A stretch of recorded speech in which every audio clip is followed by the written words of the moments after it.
우리가 지금 요한계시록 9장, 오늘은 1절과 2절에 있는 말씀을 같이 살피는 시간입니다.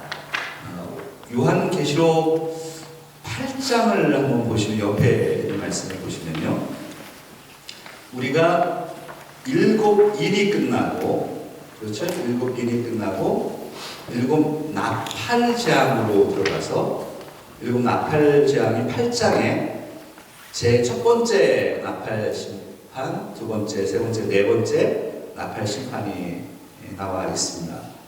거기에 첫 번째 나팔 심판은 8장에 7절에 보면은 땅에 쏟아지는 심판이었습니다. 그 두 번째 나팔 심판은 어디에 떨어졌죠? 8절에 보면 바다에 떨어져서 심판이 이루어졌던 것이고, 그 다음에 세 번째는요, 10절에, 8장 10절에 보면, 아니죠, 강인데, 강이 어디 있죠? 몇 절에 있습니까? 예, 10절에 강들과 샘물들에 떨어졌었죠. 그리고 네 번째 나팔 심판은 하늘에서 이루어진 심판이다. 하늘의 천체들에 대한 심판. 그래서 땅, 바다, 강, 하늘에 대한 심판입니다. 자연계에 대한 심판이죠. 그래서 우리가 지금 요한계시록을 살피면서 심판 시리즈를 살펴보고 있습니다. 우리의 심판 시리즈가 7중으로 되어 있잖아요. 그래서 인심판, 공인된 인, 7개 인을 떼면서 심판이 이루어지는 인심판 시리즈를 마무리했었고, 두 번째 나팔 심판을 네 번째 심판까지 우리가 살펴본 것이고, 그리고 이 나팔 심판 다음에는 대절 심판이 나오죠. 이런 부분들을 우리가 계속 살피고 있습니다. 그 가운데 오늘 8장 13절에 있는 말씀을 한번 볼까요? 9장 1절과 우리가 9장 1절, 2절이 오늘 본문 말씀인데, 9장 1절에 들어가기 전에 13절을 한번 보세요. 경첩처럼 연결되어 있단 말이죠. 8장과 9장이 연결되어 있어요. 8장 13절을 같이 읽어보겠습니다. 내가 또 보고 들으니 공중에 날아가는 독수리가 큰 소리로 이르되 땅에 사는 자들에게 화가 있으리니 이는 새 천사들이 불어야 할 나팔 소리가 남아 있음이라 하더라. 여기에 화라고 하는 단어가 화가 있을 것이다. 그래서 이 8장 13절은 9장으로 넘어가는 도입 부분에 해당이 됩니다. 8장의 맨 마지막 구절이긴 하지만 8장 맨 마지막의 구절이 9장으로 넘어가는 도입의 역할을 한다는 거예요. 그런데 이 8장 13절을 통해서 볼 수 있는 것은 무엇이냐면, 이 심판이 나머지 세 개의 심판, 화로 정의되는 이 세 가지 심판, 나머지 다섯 번째 나팔 심판, 여섯 번째 나팔 심판, 일곱 번째 나팔 심판은 더 강력한 심판이 될 것이라는 것을 보여주는 역할을 합니다. 근데 이게 왜 어떻게 그럼 더 강력한 심판이 되느냐? 우리가 첫 번째부터 네 번째 나팔 심판은 땅, 그리고 강, 땅, 바다, 강, 하늘에 대한 자연계에 대한 심판이라고 한다면, 나머지 다섯 번째, 여섯 번째 심판은 어디를 향해서 주어지는 심판이냐 하면 사람들에게 직접 가해지는 심판이에요. 사람들을 향한 심판입니다. 근데 이 사람들은 누구냐 하면 하나님을 믿지 않는 사람들에 대한 심판인데, 사람들이 죽어나가는 심판이에요. 자연이 무너지는 질서의 파괴였다면 이것은 사람들이 죽어나가는 심판이다라는 큰 차이점이 있습니다. 그래서 9장에 그러면은 이제 다섯 번째, 여섯 번째, 일곱 번째 나팔 심판이 나왔잖아요. 그래서 9장에는 두 가지가 등장합니다. 9장에 한번 제가 오늘은 1, 2절만 살필 것입니다만은 연결되어 있어서 9장 1절부터 11절까지가 다섯 번째 나팔 심판에 관한 것입니다. 다음 주와 연결해서 살펴볼 거고요. 12절을 보세요. 9장 12절에 한번 같이 읽어볼까요? 첫째 화는 지나갔으나, 여기 첫째 화는 다섯 번째 심판을 얘기하는 나팔 심판. 첫째 화는 지나갔으나 보라 아직도 이후에 화 둘이 이르리라. 이 화 둘이 뭡니까? 여섯 번째 나팔 심판과 일곱 번째 나팔 심판을 가리키는 거예요. 그래서 9장 12절부터 13절부터 여섯째 천사가 나팔을 불며 여섯 번째 나팔 심판이 등장하는 거예요. 그래서 21절까지 여섯 번째 나팔 심판을 가리킵니다. 그리고 그러면 다섯 번째, 여섯 번째가 9장에 들어가 있잖아요. 그러면 일곱 번째 나팔 심판은 어디에 있어요? 바로 나와야 되는데, 그럼 10장에 나와야 될 거 아니에요. 우리가 생각할 때 10장에 나오지 않고 어디에 나오냐면 11장에 나옵니다. 11장 어디를 보시냐면 15절을 보세요. 11장 15절에 보면 같이 한번 잠깐 읽어보겠습니다. 일곱째 천사가 나팔을 불매 하늘에 큰 음성들이 나서 이르되 세상 나라가 우리 주와 그의 그리스도의 나라가 되어 그가 세세토록 왕 노릇 하시리로다. 아멘. 제가 일곱 번째 나팔 심판할 때 여기 살피겠습니다만 이 말씀 보세요. 단어들에 집중해 보세요. 일곱 번째 천사가 나팔을 불매 하늘에서 큰 음성이 나요. 근데 어떤 음성이냐면 여기 단어를 보세요. 무슨 나라요? 세상 나라가 우리 주와 그의 그리스도의 나라가 된다는 거예요. 세상 나라와 그리스도의 나라를 대조하죠. 세상 나라가 그리스도의 나라가 된다. 이게 성경의 구속사입니다. 세상 나라가 하나님의 나라가 돼요. 원래 하나님의 나라였죠. 처음부터 하나님이 창조하기 이전부터 하나님이 계획하셨고 창조해서 아담과 하와가 에덴 동산에 살았을 때 이미 하나님의 나라였잖아요. 근데 타락함으로 인해서 죄가 세상에 들어오면서 그게 세상의 나라로 들어가게 되고 세상의 나라가 계속 우리의 삶 속에 세상 나라와 하나님의 나라가 전쟁 가운데 있는 것이고 그리고 결국에는 그 세상 예수 그리스도의 재림을 통해서 세상 나라는 마무리된다는 거예요. 그 세상 나라는 결국에 하나님의 나라로 영원한 하나님의 나라로 세워지게 된다는 것이 이 일곱 번째 나팔 심판의 핵심입니다. 그럼 이 세상 나라와 하나님 나라라고 하는 이 대조, 이 단어가 이 요한계시록 11장 15절에 기록되어 있다.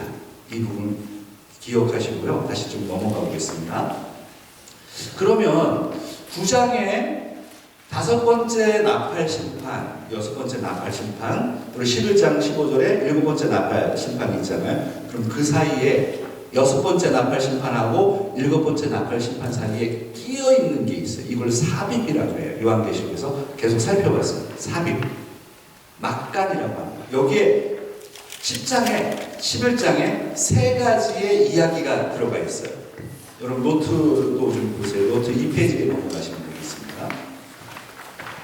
성경도 한번 보시면 같이 그 막간에 기록되어 있는 내용은 어떤 것이냐면 10장 1절부터 11절까지 열려져 있는 작은 두루마리에 대한 이야기, 그리고 11장 1절 2절에는 성전을 측량하는 그런 이야기, 그리고 11장 3절부터 14절까지 두 증인에 대한 이야기가 세 가지 이 이야기가 삽입되어 있어요.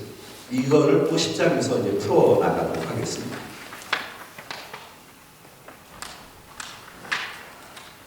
그러면 오늘 본문인 9장으로 좀 넘어가 보시면요. 9장에 노트를 한번 볼까요? 노트를 좀 보시면 1절에 제가 왜 오늘 이게 할 얘기가 너무 많아서 오늘 도저히 우리 아침에 설교 시간에 이 다섯 번째 나팔 심판을 다 설명할 수 없어서 제가 다음 주까지 같이 연결해서 설명을 좀 드리겠습니다. 1절에 있는 말씀을 보면 한번 같이 다시 읽어볼게요. 다섯째 천사가 나팔을 불매 내가 보니 하늘에서 땅에 떨어진 별 하나가 있는데 그가 무정의 열쇠를 받았더라. 참 어려운 말씀입니다. 다섯 번째 천사가 나팔을 불어요. 심판이 시작이 됩니다. 네 번째 심판까지 끝나고 그 다음에 어떻게 해요? 다섯 번째 심판. 이 다섯 번째 심판, 이 심판이 나팔을 불매 사도 요한이 보는 거예요. 하늘에서 땅에, 여기 단어를 잘 보셔야 돼요. 땅에 떨어지고 있는 별을 보는 건가요? 아니면 떨어진 별을 보는 건가요? 이런 관찰은 상당히 중요한 관찰입니다. 성경을 공부를 할 때 단어 하나하나를 어떻게 쓰여졌는지를 잘 관찰해야 되는데, 하늘에서 떨어진 별을, 이미 떨어져 있는 별을 보는 거예요. 떨어지고 있는, 우리가 하늘을 볼 때 밤에 쫙 이 별들이 떨어지는, 별똥이 떨어지는 걸 우리가 보잖아요. 쫙 지금 내가 보고 있는 순간에 떨어지는 게 아니라 이미 우리가 살고 있는 이 땅에 떨어진 별을 본다. 그러니까 그럼 이 별이 도대체 뭐냐? 별. 이 부분을 풀어야 되고요. 또 이 별이라고 하는 단어, 그리고 그 다음 구문을 보세요. 그 별이 그냥 별이 아니라는 거 아시겠죠? 그라고 의인화되어 있는 거 보시죠? 그가 무엇을 받았대요? 무적행의 열쇠를 받았대요. 그러면 여기서 무적행은 뭐예요? 그리고 우리가 풀어가야 하는 부분이 이렇게 크기 때문에 설명을 드려야 된다는 거죠. 무적행에 대해서, 그리고 별에 대해서. 하늘에서 땅으로 떨어져 있는 별을 보는 겁니다. 그러니까 이미 이 별은 오래전에, 과거의 시점에, 그게 정확하게 언제인지는 우리는 알 수 없으나 아주 오래전에 과거의 시점에 떨어져 있는 존재입니다. 그러면 우리가 이 부분을 질문할 수 있습니다. 이 별은 그러면 선한 존재냐 아니면 악한 존재냐 하는 걸 풀어봐야 됩니다. 선한 천사냐 악한 천사냐, 이것을 풀어봐야 되는 거죠. 그래서 학자들은 이 부분을 굉장히 논의를 많이 합니다. 근데 이제 이 부분은 우리가 심판과 관련되어 있기 때문에 하늘에서 떨어졌다라고 하는 개념은 심판과 관련된 개념이고, 유대 문헌에서 심판과 관련된 것이고, 이 별은 사탄을 그래서 의미하는 것입니다. 이 별은 무엇이라고요? 사탄을 의미하는 것이다. 이 부분을 제가 설명을 좀 드리려고 합니다. 첫 번째로, 하늘에서 떨어졌다라고 하는 표현은요, 성경에서도 그렇고 유대인들이 보는 그 문헌이 있어요. 성경 이외에 유대인들이 기록한 문헌들이 있잖아요. 그런 문헌에 의하면 사탄이 떨어졌다라고 하는 표현이고, 그 사탄에 의해서 타락한 천사가 떨어졌고, 그 타락한 천사의 심판을 의미할 때 쓰는 단어입니다. 하늘에서 떨어졌다. 하늘에서 떨어졌다라고 하는 의미가 그런 의미를 가지고 있다라는 것이고요. 4페이지로 넘어가 보세요. 근데 이 말씀은 우리가 요한계시록 9장 1절에 있는 이 말씀을 읽을 때 하늘에서 떨어진 별에 대한 이 표현이 구약 성경이 기억이 난다는 거예요. 구약 성경. 그 구약 성경에 이사야 14장에 있는 말씀입니다. 이사야 14장 12절로 14절에 있는 말씀을 보면 그 중에 14장 12절에 있는 말씀 한번 같이 읽어보도록 하겠습니다.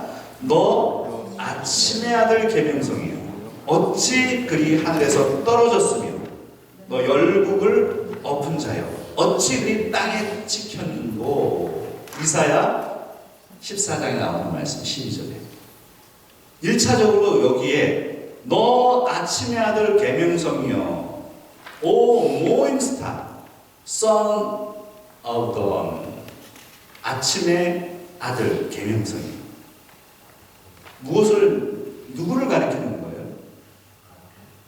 이것은 바벨론 왕을 의미하는데, 1차적으로 이사야 선지자가 나중에 이스라엘 백성들을 끌고 가서 바벨론이 다 데리고 가잖아요.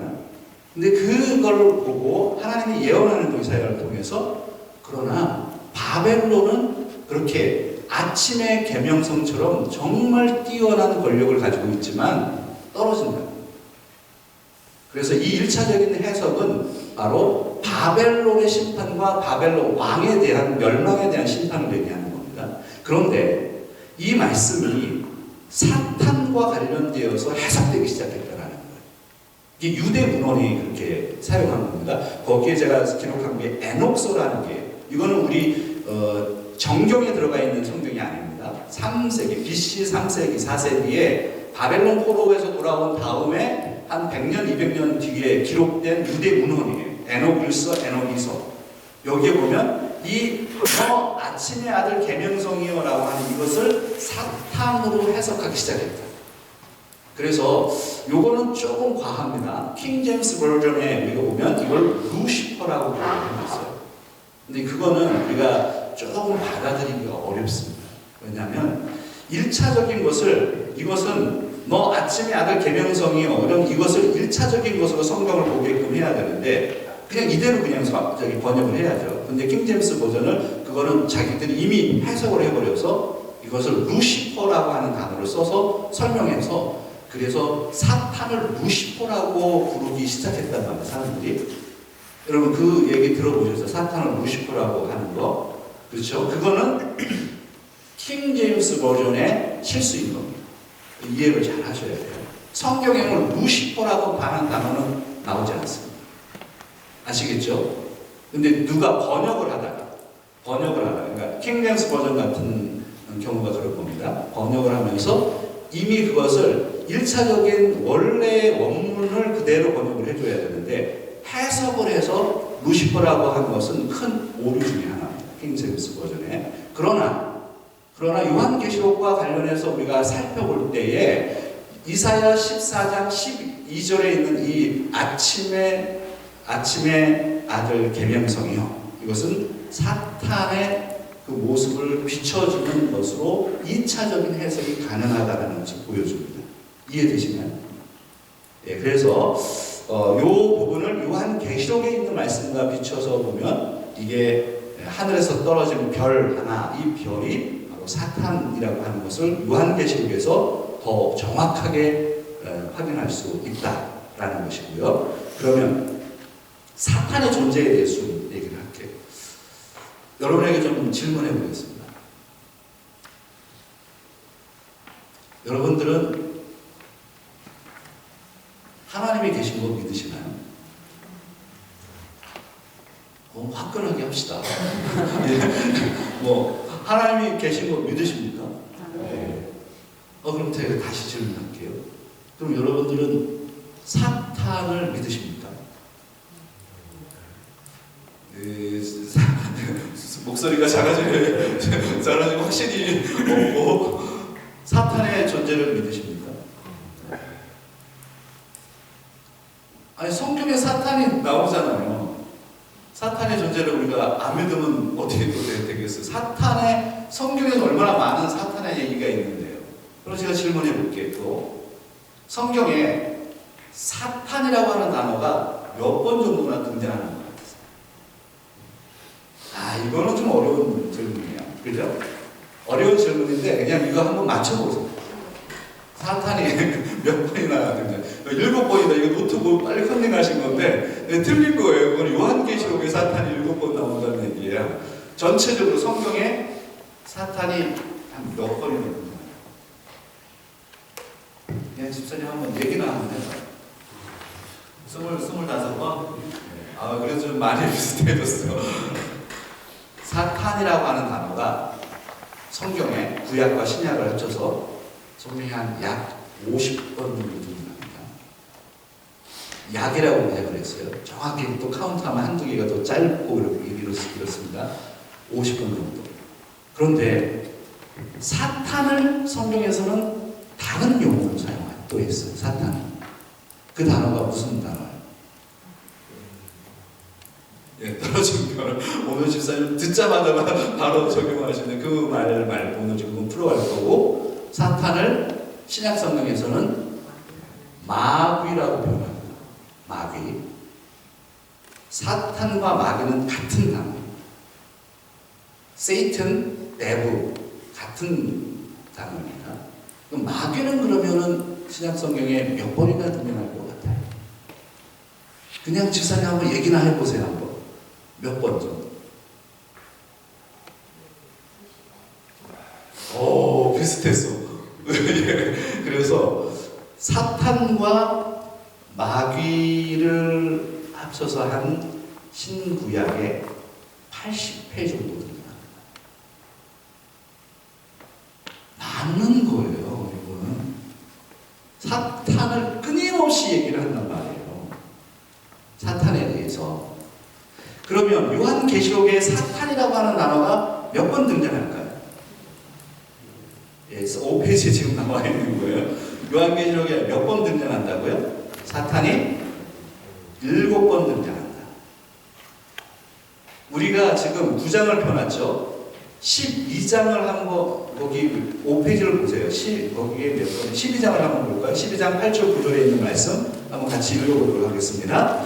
이기지 못하여 다시 하늘에서 그들이 있을 곳을 얻지 못한지라 큰 용이 내쫓기니 옛뱀 곧 마귀라고도 하고 사탄이라고도 하며 온 천하를 꿰는 자라 그가 땅으로 내쫓기니 그의 사자들도 그와 함께 내쫓기니라. 이 말씀을 기억하시고 사탄에 대한 이야기가 분명하게 여기 나와 있죠.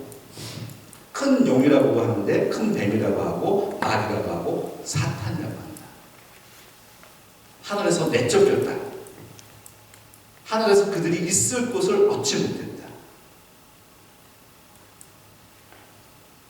그러면 다시 한번 또 물어볼게요. 이 사탄에 대한 개념을 우리가 현대 교인들이 생각을 잘 안 하는 거예요. 안 하고 싶은 거예요. 그냥 하나님만 얘기하고 싶고 하나님의 은혜만 받았으면 좋겠지 사탄에 대한 얘기를 안 하니까 이 전쟁을 이해를 못하는, 영적인 전쟁을 이해를 못하는, 요한계시록은 우리에게 영적인 전쟁을 대비하게끔 합니다. 사탄은 그러면 다시 물어볼게요. 사탄은 하나님이 창조하신 겁니까? 확실히 합시다. 얘기 좀 해보세요. 사탄은 하나님의 창조한 피조물이에요. 하나님이 악을 창조한다고요? 있을 수 없는 일이죠. 그럼 사탄은 도대체 어떻게 생기고 왜 어떻게 만들어진 거예요? 사탄의 존재를 잘 보세요. 오늘 하늘에서 12장 요한계시록 12장의 8절에 보면 이기지 못해 다시 하늘에서 그들이 있을 곳을 얻지 못했다. 원래 사탄은 어디에 있는 존재예요? 하늘에 있는 존재예요. 누구와 함께 있었던 존재예요? 하나님과 함께 있었던 존재다. 이해되시나요? 그래서 타락한 천사인 거예요. 원래 천사인 겁니다. 천사였는데 그 천사가 타락했기 때문에 사탄이 됐고 사탄의 물이 되게 된 거죠. 이해가 좀 되시나요? 여러분 이게 성경을 이렇게 교리적으로 공부를 안 하면 이게 받아들이기 어려울 수도 있어요. 그러면 제가 좀 풀어드리는 거고요. 어디를 잠깐 보느냐면 베드로후서 2장 4절에 있는 말씀을 보겠습니다. 여기 적어놓으시고요. 베드로후서를 한번 찾아보세요. 바로 앞쪽에 있어요. 베드로후서 몇 페이지입니까? 베드로후서 2장 4절에 신약성경 384페이지네요. 베드로후서 2장 4절에 있는 말씀 같이 한번 읽어보도록 하겠습니다. 시작. 하나님이 범죄한 천사들을 용서하지 아니하시고 지옥에 던져 어두운 구덩이에 두어 심판날까지 지키게 하셨으며 여기 보면 범죄한 천사들이라고 하는 표현이 있습니다. 하나님 앞에서 범죄했던 천사들. 그리고 어디를 또 보셨냐면 유다서를 한번 볼게요. 유다서는 좀 뒤에 있습니다. 요한계시록 앞쪽에 있죠. 유다서는 1장으로 되어 있고요. 유다서 1장 6절에 보겠습니다. 유다서 1장 6절 같이 한번 읽어볼까요? 또 자기 지위를 지키지 아니하고 자기 처소를 떠난 천사들을 큰 날의 심판까지 영원한 결박으로 흑암에 가두셨으며 여기 보면 자기 지위를 어떻게 했대요? 지키지 아니하고 자기 처소를 떠난 천사들. 그러니까 사탄은 원래 천사들이었어요. 천사였어요. 그러나 하나님을 대적해서 범죄해서 추방당하게 됩니다. 그 우두머리가 사탄이고 그 우두머리를 대상으로 그 무리들이 이 땅에서 또 여러 가지 귀신의 역할을 감당하는 겁니다. 그래서 이런 것들이 성경에 아주 많은 곳에서 이야기하고 있기 때문에 우리가 영적으로 사탄에 대한 개념을 분명히 이해를 해야 됩니다. 사탄은 존재합니까? 존재하지 않습니까? 존재합니다. 사탄의 권세가 얼마나 대단하냐. 구약에 보면 사탄이, 구약에는 역대상에 제일 먼저 등장하고요. 그리고 욥기에 등장합니다. 욥기에 보면 욥을 심판할 때, 욥을 시험할 때 사탄이 등장하는 것을 보시죠. 그리고 그 사탄이 마태복음 4장에 보면 누구를 시험해요? 예수님을 시험해요. 기가 막힙니다. 권력이 얼마나 대단한지, 권세가 얼마나 대단한지. 잠깐이지만 그 권세를 가지고 세상을 통치합니다. 세상의 나라와 하나님 나라의 싸움인 거예요. 세상의 나라는 사탄의 집이랍니다. 눈에 보이지 않아요. 그러나 그 눈에 보이지 않는 권세가 이 세상을 지금 우리를 통제하려고 하고 세상을 통제하죠. 보세요. 그런데 하나님께서 오늘 이제 어디로 본문으로 다시 돌아가서 하나님께서 이 사탄이 추방당했죠. 하늘에서 떨어져서 한 땅으로 떨어졌어요. 근데 그 사탄이 믿는 자들을 미혹합니다. 귀신과 사탄이 미혹합니다. 믿는 자들을. 근데 믿는 자들을 죽이지 못해요. 하나님은 그거 막습니다. 그러나 하나님께서 이 사탄을 이용해서 하나님께서 심판을 이루어가는 장면이 있어요. 그게 바로 5번째 나팔 심판입니다. 그래서 다시 한번 본문으로 좀 보시면요. 어디를 보시느냐면 나머지 4페이지, 5페이지에는 여러분들이 좀 읽어보시면 되겠습니다. 6페이지로 넘어가면 그 하늘에서 떨어진 별 하나가 그가 무슨 열쇠를 받았다고요? 무저갱의 열쇠를 받았대요. 그러니까 사탄이 무저갱의 열쇠를 받았대요. 하나님께서 사탄을 사용해서 땅에 있는 사람들을 심판하기 시작하는 거예요. 믿지 않는 자들을 심판하는데, 근데 이 권세가 얼마나 대단하냐. 무저갱의 열쇠를 받았다. 그러면 여기서 무저갱이 무엇입니까? 그러면 한번 다시 또 물어볼게요. 성경에 무저갱이라고 하는 단어가 몇 번이나 쓰였을까요? 어디 나와 있는데 써긴 썼는데 찾으셨나요 혹시? 여기 있네요. 7페이지에 신약 성경에서 무저갱은 요한계시록에 몇 번 등장해요? 한번 빨리 보세요. 9장 1절 2절 11장 7절 17장 8절 20장 1절 3절을 제외하고 그다음 로마서 10장 7절 누가복음 8장 13절 31절에 사용된다. 몇 번 정도요? 9번 정도가 사용됩니다. 그러면 잠깐 읽었다가 내려올게요. 여기를 적어놓으시고요. 요한계시록 20장을 넘어갔다 오겠습니다. 요한계시록 20장. 이 9장 1절에 나와 있는 이 무저갱과 20장에 나와 있는 이 무저갱의 차이를 잘 보세요. 요한계시록 20장으로 넘어가셨습니까? 예, 요한계시록 20장 1절 2절을 한번 읽어보도록 하겠습니다. 또 내가 보매 천사가 무저갱의 열쇠와 큰 쇠사슬을 그의 손에 가지고 하늘로부터 내려와서 용을 잡으니 곧 옛 뱀이요 마귀요 사탄이라 잡아서 1000년 동안 결박한다. 여기 그러면은 천사가 무저갱의 열쇠와 큰 쇠사슬을 그의 손에 가지고 하늘로부터 내려왔다. 좀 차이가 있는 거 발견하셨나요? 요한계시록 20장에서는 누가 열쇠를 가지고 있어요? 천사가 가지고 있어요. 근데 요한계시록 9장에 있는 9장에서는 누가 열쇠를 받아요? 사탄이 열쇠를 받아요. 차이점 이해하시나요? 그러니까 요한계시록 20장에서는 천사는 하나님이 보낸 천사를 얘기하는 거죠. 그 천사가 마지막 때에 마지막 때 완전하게 뭐예요? 그 무적행에 천사를 집어넣는 감옥의 모습입니다. 감옥.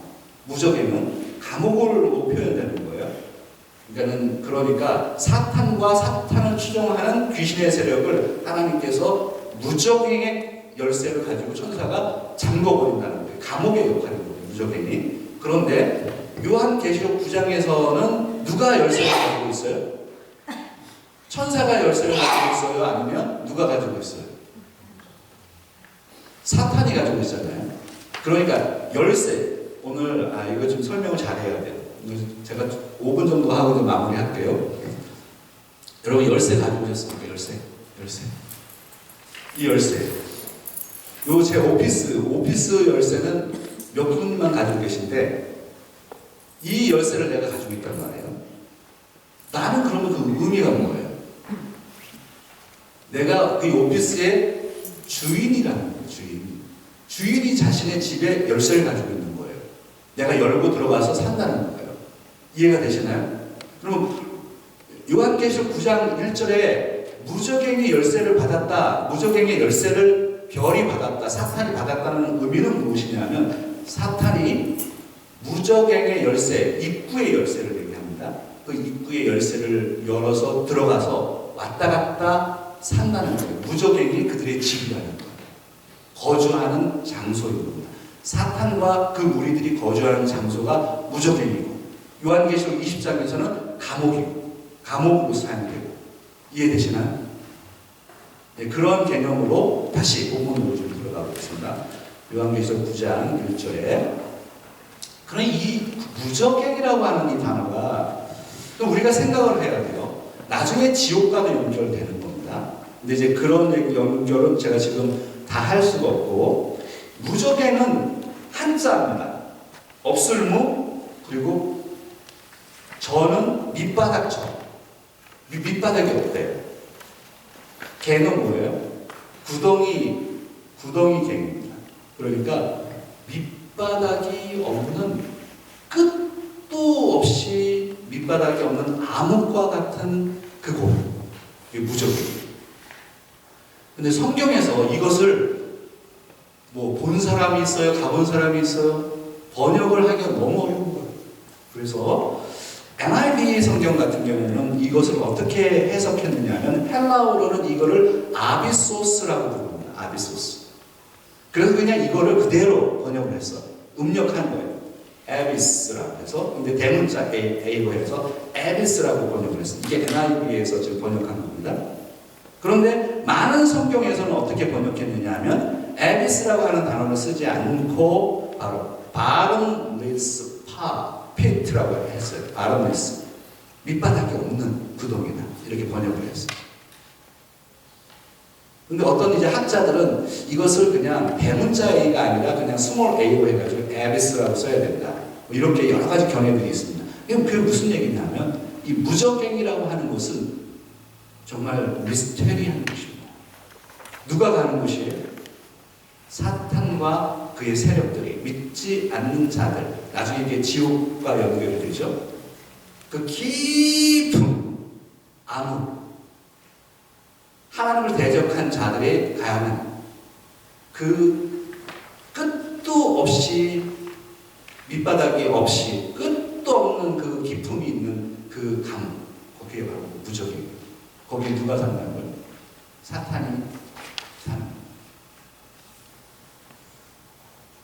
무적행의 열쇠를 받았어요. 그래서 오늘 7페이지에 넘어가시면 거기에 그런 이야기를 했습니다. 신약성경에 보면 로마서 10장 7절이 나와 있는데요. 로마서 10장 7절에 있는 말씀을 같이 한번 읽어볼까요? 혹은 누가 무적행에 내려가겠느냐 하지 말라 하니 내려가겠느냐 하면 그리스도를 죽은 자 가운데서 모셔오리려고 하는 것이다. 여기서 로마서에서 사도 바울이 사용한 무적행은 죽은 자들이 존재하는 장소예요. 그래서 성경에 보면 스올이라고 하는 단어도 나오고 음부라고 하는 하데스라고 하는 단어도 나옵니다. 무적행 다 같은 의미입니다. 스올, 음부, 무적행. 죽은 자들이 존재하게. 하나님 믿지 않는 죽은 자들 얘기하는 거예요. 자, 그 다음에 누가복음 8장 31절에 있는 말씀을 한번 같이 읽어보겠습니다. 무저갱으로 들어가라 하지 마시기를 간구하더니 이것은 악한 영혼들의 감옥을 의미하는 것입니다. 귀신들이 갇히는 감옥. 그래서 요한계시록 9장 1절과 2절에 나와 있는 이 무저갱이라고 하는 것은 무엇이냐면 악한 영들의 처소이며 악한 영들의 감옥이기도 합니다. 그래서 결국에는 나중에 세상 나라와 하나님 나라와의 전투 속에서 하나님 나라가 승리하게 되지 않으면 그럼 이 하나님을 대적했던 악한 세력들이 이 무저갱으로 들어가서 이 무저갱에서 결국에 이 지옥이라고 표현되어 있는 영원한 불못에 던져지게 되는 것이 이 요한계시록에서 말씀하고 있는 하나님을 대적했던 그 사탄의 무리들과 믿지 않는 자들의 그런 세계관을 보여주는 것이죠. 자, 뒤에 잠깐 보시면요. 그런 부분들이 이제 8페이지까지 이제 쭉 보여주는 것이고요.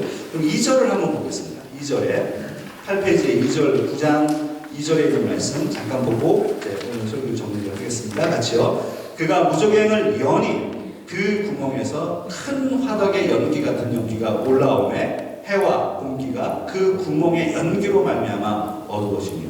근데 누가 열었어요 이거를? 천사가 열었어요? 사탄이 열었어요? 사탄이 열었어요. 사탄의 입구의 열쇠를 가지고 있잖아요. 그 열쇠를 여니까 그 무저갱에서 큰 풀무불, 용광로에서 타오르는 그 연기 같은 연기가 올라와서 해와 공기가 그 구멍 연기로 말미암아 어두워졌다. 그러면서 이 5번째 나팔 심판이 이루어집니다. 그 심판의 내용에 대해서는 우리가 다음 주에 토요일에 같이 나누도록 하겠습니다. 그래서 오늘 제가 여러분하고 지금 나누는 메시지는 무엇이냐면 하나님께서 사탄의 존재를 어떻게 사용하시느냐, 그리고 사탄은 우리와 어떻게 연관되어 있느냐, 그리고 이 사탄은 결국에 어떻게 되느냐라는 것들을 우리가 인지하고 있는 것이 중요합니다. 눈에 보이지 않는다고 안 믿으면 안 되는 거예요. 그리고 바람이 눈에 보이지 않는다고 바람을 안 믿는 사람이 없는 것처럼 여러분 성경에 사탄이 얼마나 하나님을 대적하고 믿는 사람들을 유혹했고 미혹했고 그리고 계속해서 끊임없이 이 믿지 않는 자들을 강력하게 하는지를 우리가 이해를 하고 있어야 됩니다. 이 부분을 오늘 여러분하고 같이 말씀을 나눕니다. 그래서 우리가 영적으로 깨어 있어서 하나님 나라와 사탄의 나라의 싸움이다. 그 싸움 가운데 우리는 영적인 긴장 속에서 믿음 가운데 정말 충성스러운 하나님의 사람들로 살아가야 된다라고 하는 것들을 기억하시게 되기를 주의 이름으로 부탁드립니다. 같이 기도하겠습니다.